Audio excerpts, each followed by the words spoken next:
नमस्कार दोस्तों।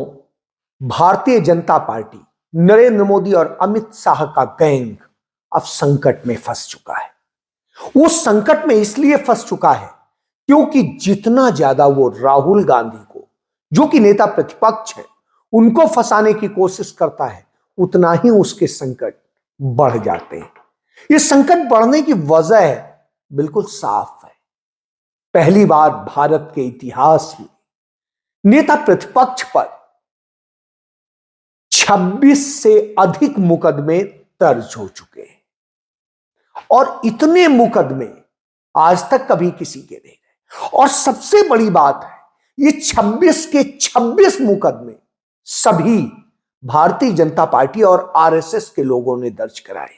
यानी राहुल गांधी का यदि कोई दुश्मन है या राहुल गांधी को कोई दुश्मन समझता है तो आरएसएस बीजेपी है, नरेंद्र मोदी का गैंग है। जी हां, यह स्थिति है। लेकिन राहुल गांधी आज संविधान सम्मान की क्रांति बन चुके हैं। राहुल गांधी आज अंबेडकर के सम्मान की क्रांति बन चुके हैं।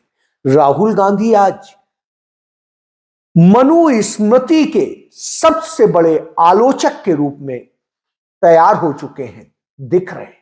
राहुल गांधी हैं जो जन नेता बन चुके हैं और इस कारण भारतीय जनता पार्टी, आरएसएस, नरेंद्र मोदी के गैंग की हालत बिगड़ी हुई है। जी हां, इसी पर बात कर रहा हूं। जिस तरीके से नेता प्रतिपक्ष को घेरे में लिया गया, जिस तरह से संसद में संविधान पर चर्चा के दौरान पंडित जवाहरलाल नेहरू को घेरने की कोशिश की गई, कांग्रेस को घेरने की कोशिश की गई, उतना ही ज्यादा भारतीय जनता पार्टी, आरएसएस घिरती जा रही। सभी कोई जानता है, भारतीय जनता पार्टी के आदर्श पुरुष और खुद राजनाथ सिंह ने जिनका जिक्र किया, वो श्यामा प्रसाद मुखर्जी, उनका जनसंघ किस तरीके से आरएसएस के साथ मिलकर के संविधान की प्रतियां जलाने में साथ काम कर रहा है, किस तरह से श्यामा प्रसाद मुखर्जी और आरएसएस ने करपात्री जी के पार्टी, रामराज पार्टी, ये सभी मिलकर के पंडित जवाहरलाल नेहरू के खिलाफ एक प्रत्याशी उतारती हैं फूलपुर से। वो प्रत्याशी जो ब्रह्मचारी होता है, जिसको सिर्फ इसलिए उतारा जाता है कि पंडित जवाहरलाल नेहरू डॉक्टर भीमराव अंबेडकर के साथ मिलकर हिंदू कोड बिल लाए थे। बहरहाल बिल तो वापस लेना पड़ गया, लेकिन अब इन्हें छोड़ना नहीं है क्योंकि ये तो हिंदू विरोधी, यानी हिंदू विरोधी का टैग उस दिन से लगा जिस दिन हिंदू कोड बिल आया। हिंदू कोड बिल था क्या? हिंदू कोड बिल हर महिला को भी अधिकार देता था कि वो अपने पैतृक संपत्तियों में हक रखे, उत्तराधिकार तय करता था। और हिंदू कोड बिल अनुसूचित जात जनजात के लोगों को भी हक देता था। हिंदू कोड बिल उन कुरीतियों से दूर था जो मनुस्मृति ने पैदा की। जी हां, इसलिए इससे चिढ़ थी और इसीलिए डॉक्टर अंबेडकर को और पंडित जवाहरलाल नेहरू को, दोनों को उससे प्यार था। डॉक्टर भीमराव अंबेडकर ने कहा भी था, मैंने जितनी मेहनत संविधान में की है उससे ज्यादा मेहनत मैंने हिंदू कोड बिल के लिए की है। बहरहाल आरएसएस, बीजेपी, सबके जिस तरह से विरोध था संसद से लेकर सड़क तक, इस कारण से पंडित नेहरू ने उस समय तो ड्रॉप किया, लेकिन जो चिट्ठी लिखी डॉक्टर अंबेडकर को, उस चिट्ठी में स्पष्ट लिखा कि आप चिंता न करें, इसको मैं पास करा के रहूंगा, लेकिन अभी नहीं करा सकता हूं क्योंकि चुनाव है, और अभी यदि करूंगा तो यह बिल गिर जाएगा सदन में, इसलिए थोड़ा इंतजार कीजिए। और फिर पंडित नेहरू ने अपना वायदा निभाया, उसे टुकड़े टुकड़े में पास कराया। यह बड़ी चीज थी। बहरहाल पंडित नेहरू ने सिर्फ यही नहीं किया, मुस्लिमों के लिए भी उनका मुस्लिम पर्सनल लॉ लेके आए, तो दोनों के लिए उन्होंने किया। इससे आप समझ सकते हैं समान व्यवहार था सबके लिए, यह नहीं था कि अलग किया जाए। शरिया कानून उन्होंने लागू नहीं किया। जो कहते हैं कौन? अमित शाह संसद में। क्योंकि हमारे संविधान का फैब्रिक पंथ निरपेक्ष है। हर जाति, हर धर्म, हर समुदाय के लोगों के लिए समान कानून होना चाहिए। इसका हमारा संविधान पक्षधर है कि संविधान सभा समाप्त होने के बाद, चुनाव होने के बाद पहले प्रधानमंत्री जवाहरलाल नेहरू जी मुस्लिम पर्सनल लॉ लेकर आए और यूसीसी नहीं आया। मैं आज कांग्रेस पार्टी को इस सदन में सार्प पूछना चाहता हूं, क्या पंथ निरपेक्ष राष्ट्र के अंदर सभी धर्मों के लिए एक कानून होना चाहिए या नहीं होना चाहिए? इसकी कांग्रेस पार्टी स्पष्टता करे। क्या आप मुस्लिम पर्सनल लॉ का समर्थन करते हैं? और मान्यवर, इससे बड़ा छलावा नहीं हो सकता। मान्यवर, इससे बड़ा छलावा नहीं हो सकता। इन्होंने हिंदू कोड बिल भी ला दिया। हिंदू कोड बिल उठाकर देख लिए। हम तो नहीं चाहते कि हिंदू न्याय शास्त्र के आधार पर इस देश का कानून बने। अभी के जीवन के मूल्यों के आधार पर कानून बनना चाहिए। मगर हिंदू कोड बिल में एक भी पुरानी हिंदू न्याय व्यवस्था का कोई नामो निशान नहीं है। हिंदुओं को बुरा न लगे इसलिए मुस्लिम पर्सनल लॉ दिया, तो सामान्य कानून को हिंदू कोड बिल बना दिया। मान्यवर, चलो मैं तो कहता हूं कि खड़गे जी और जयराम जी कह रहे हैं कि भाई पर्सनल लॉ का अधिकार मिले तो हमें आपत्ति नहीं है, तो फिर पूरा शरिया लागू करिए। कि हम तो इसके खिलाफ थे, हम तो नहीं चाहते थे कि हिंदू कोड बिल आए। क्यों? क्योंकि इसमें मनुस्मृति वाला जो है, वो कहते हैं इसमें जो पुराने जो धार्मिक ग्रंथों के और उसके सिद्धांत थे, नियम थे, वो नहीं लागू हो रहे थे। यानी मनुस्मृति उसमें लागू कराना चाहते थे, लेकिन मनुस्मृति तो लागू होने नहीं दी, इसलिए इन्हें तकलीफ है। और यही बात इनके सावरकर लिखते हैं, यही बात इनके गुरु गोवालकर लिखते हैं कि इसमें चूंकि मनुस्मृति नहीं है इसलिए संविधान बेकार है, उसकी प्रतियां जलाते हैं। तो आप समझ सकते हैं कि जब से देश आजाद हुआ ये इसी बात के लिए नफरत में फंसे हैं, क्योंकि इनकी साजिश ये थी कि उधर यदि पाकिस्तान बना है तो इधर हिंदू राष्ट्र बने। लेकिन डॉक्टर भीमराव अंबेडकर ने कहा हिंदू राष्ट्र इस देश के लिए एक जहर है। सचमुच आज हम देख रहे हैं जब हिंदू राष्ट्र के नाम पे जो दंगे फसाद किए जा रहे हैं, जिस तरीके से तमाम लोगों की हत्याएं हो रही हैं, सब कुछ हो रहा है, वो बताता है हिंदू राष्ट्र ये क्या बनाना चाहते थे। बहरहाल अच्छा हुआ यह सेकुलर कंट्री बना और इस देश के लोगों ने सेकुलर ही स्वीकार किया। बहुतायत में आज भी लोग सेकुलर ही चाहते हैं, हिंदू राष्ट्र नहीं चाहते, क्योंकि आज तक जो भी देश धर्म के आधार पर बने वो सब बर्बाद हुए और जो सेकुलर रहे हैं वो सदैव आगे बढ़े हैं।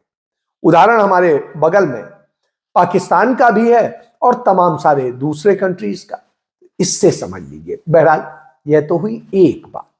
अब आइए कि जिस तरीके से नफरत फैलाते हैं और ये करते हैं, जिस तरीके से डॉक्टर भीमराव अंबेडकर का संसद के अंदर अपमान करते हैं। मान्यवर, अभी एक फैशन हो गया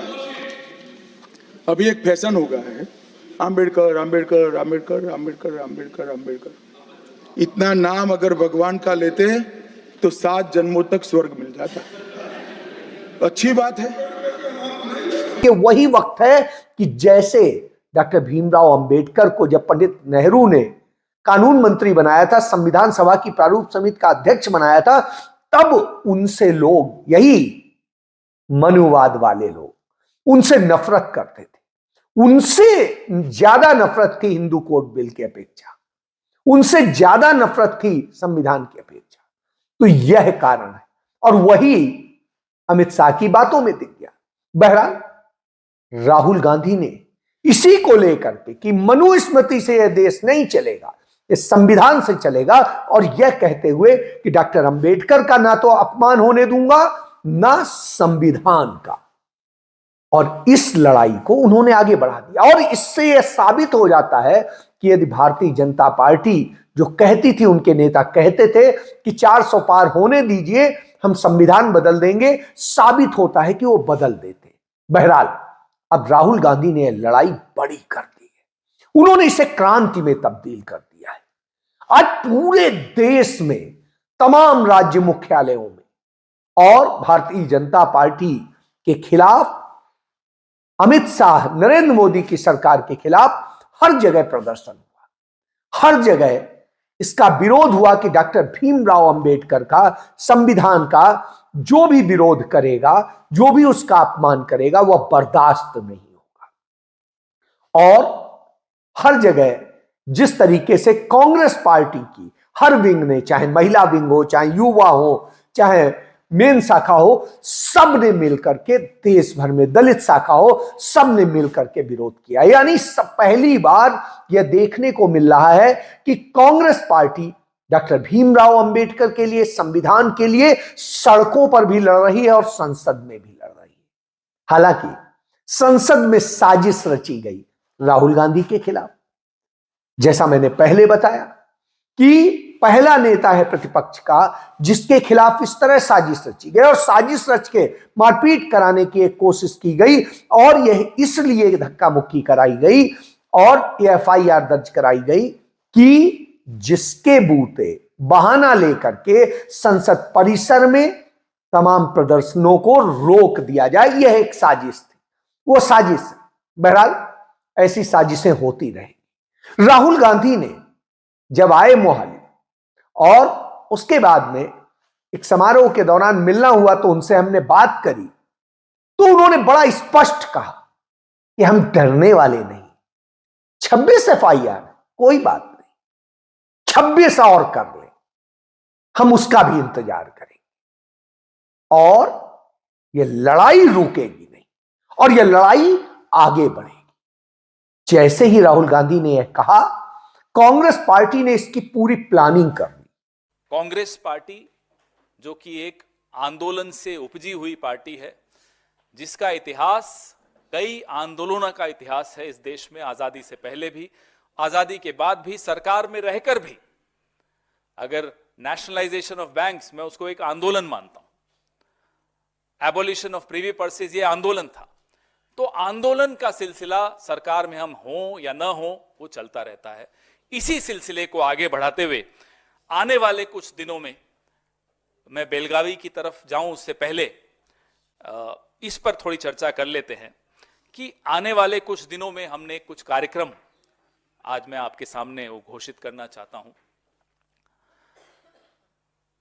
22 और 23 दिसंबर को पूरे देश में हमारे लोकसभा और राज्यसभा के तमाम सांसद, हमारी कांग्रेस कार्य समिति के सदस्य 150 शहरों में प्रेस वार्ता करेंगे, गृह मंत्री अमित शाह के इस्तीफे की मांग करेंगे, बाबा साहब अंबेडकर और संविधान के ऊपर जानबूझकर किए जा रहे हमले के विरोध में अपनी आवाज बुलंद करेंगे। मैं अभी इस प्रेस वार्ता के तुरंत बाद हमारे संगठन महासचिव का सर्कुलर आप सबके बीच में मैं भेजूंगा आप सबको, जिसमें इस कार्यक्रम का पूरा उन्होंने विस्तृत ब्यौरा दिया है। तो 22 और 23 दिसंबर को सारे एमपीज, लोकसभा और राज्यसभा के, हमारे तमाम सीडब्ल्यूसी मेंबर्स पूरे देश में 150 प्रेस वार्ताएं करेंगे। उसके बाद 24 तारीख को हर जिले में हमारी पार्टी के नेता और कार्यकर्ता बाबा साहब अंबेडकर सम्मान मार्च, सम्मान यात्रा निकालेंगे जिला मुख्यालयों पर, और बाबा साहब भीमराव अंबेडकर जी की मूर्ति का पर माल्यार्पण भी करेंगे और जिला कलेक्टर को ज्ञापन देंगे, राष्ट्रपति महोदया को संबोधित किया हुआ जो ज्ञापन हो। 22 तारीख से यानी रविवार से पूरे देश भर में इसके प्रदर्शनों की श्रृंखला शुरू की जा रही है। खिलाफ सारी बातें बताई जाएंगी कि क्या क्या साजिश रची है भाजपा ने। कांग्रेस का बेलगामी अधिवेशन होना है 26 को, कर्नाटक के बेलगामी में, जहां पर 100 साल पहले महात्मा गांधी राष्ट्रीय अध्यक्ष बने थे और उनके साथ में पंडित नेहरू हो, सुभाष चंद्र बोस हो या तमाम सारे कांग्रेस के नेता वो मौजूद थे। न केवल इसलिए महत्वपूर्ण है कि इस ऐतिहासिक आयोजन को जो 1924 में हुआ था उसको 100 साल पूरे हुए हैं, इसलिए भी महत्वपूर्ण है कि हम प्रत्येक जो कांग्रेस के सिपाही हैं, गांधी के सिपाही हैं, उन सब के लिए ये जानना जरूरी है, आवश्यक है कि एक ऐसी परंपरा के हम जिम्मेदारी लेते हुए आगे बढ़ रहे हैं, वो ध्वज उठाकर हम आगे बढ़ रहे हैं, जो हमें बहुत गौरवान्वित भी करता है और उस जिम्मेदारी का एहसास भी दिलाता है। ये इसलिए हम सबके लिए बहुत महत्वपूर्ण है।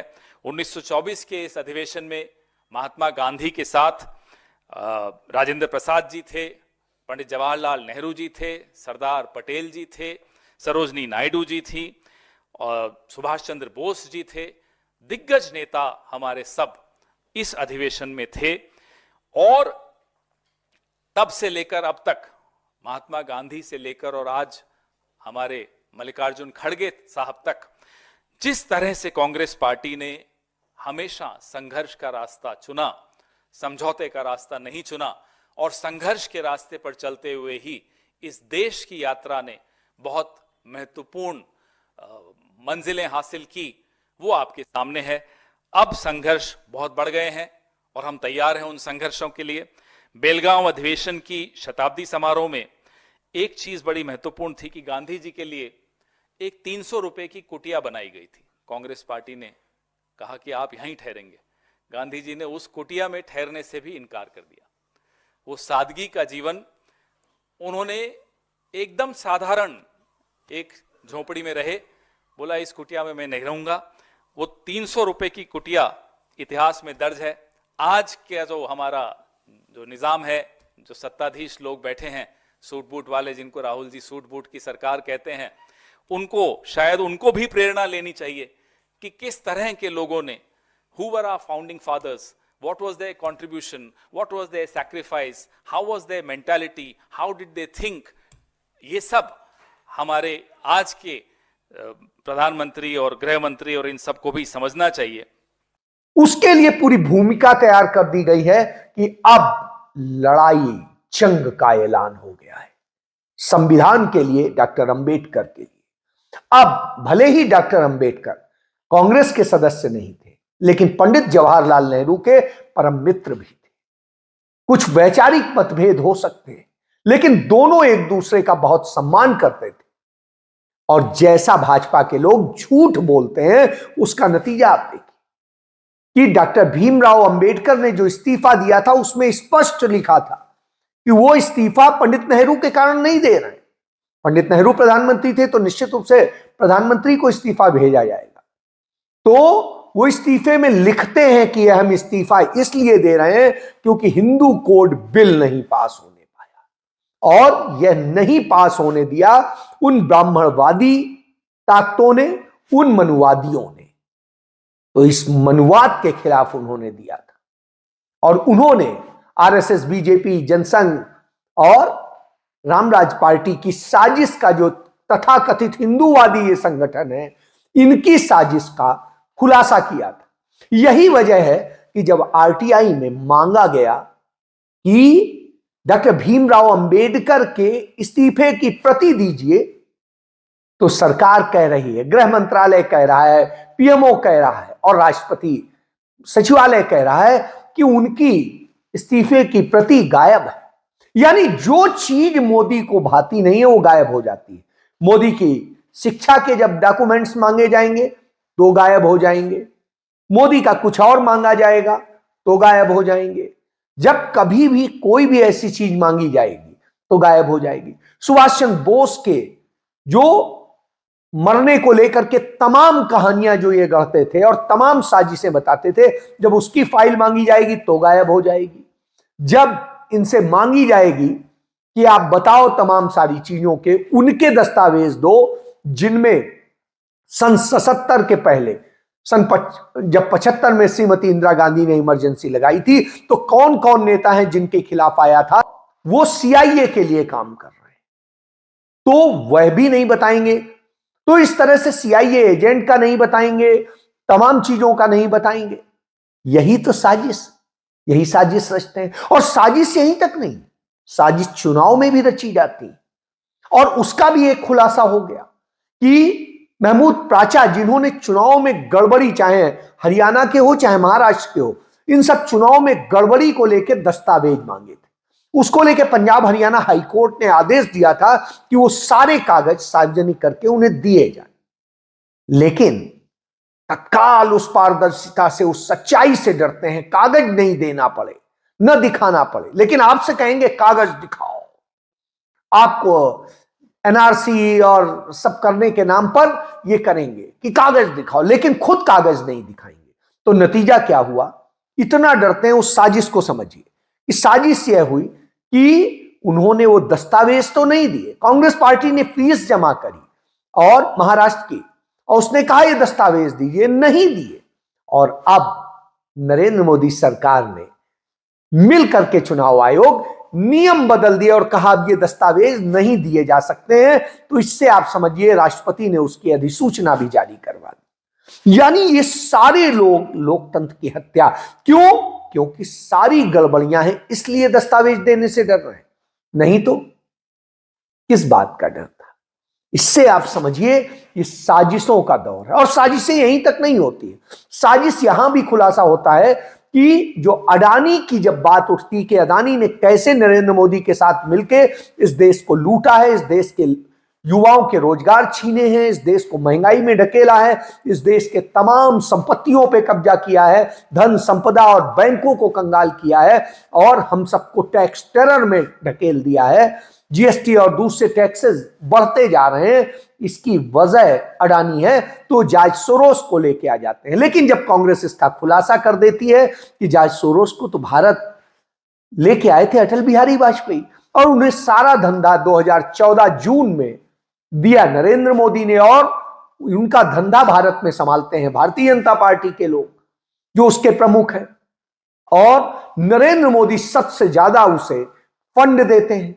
और यही नहीं, अब यह भी पता चल गया कि जब शशि थरूर विदेश राज्य मंत्री थे, वो जब गए थे अमेरिका, तो उस समय हरदीप पुरी जो नरेंद्र मोदी सरकार के मंत्री हैं, खास मंत्री हैं, उन्होंने ही जॉर्ज सोरोस से मुलाकात करवाई थी शशि थरूर की, और उसके जरिए साजिश रची थी कि कैसे जॉर्ज सोरोस को काम दिया जाए। लेकिन कांग्रेस ने तो नहीं दिया, नरेंद्र मोदी ने जरूर दे दिया। इससे आप समझ सकते हैं।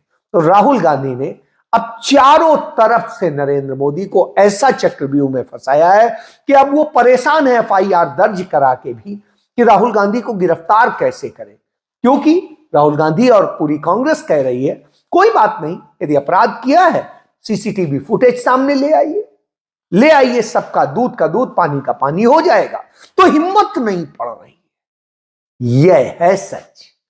तो ये एफआईआर दर्ज करा के डराना चाहते हैं, लेकिन राहुल गांधी एक क्रांति बन गए हैं, जननायक बन गए हैं, और वो डॉक्टर अंबेडकर और नेहरू के, गांधी के, तीनों के मिक्सचर बन के आज देश में अलख जगा रहे हैं, जिससे भाजपा, मोदी और उनका पूरा ड्रामा मदारी का जो खेल है वो ध्वस्त हो गया है। इस सच को जान लीजिए।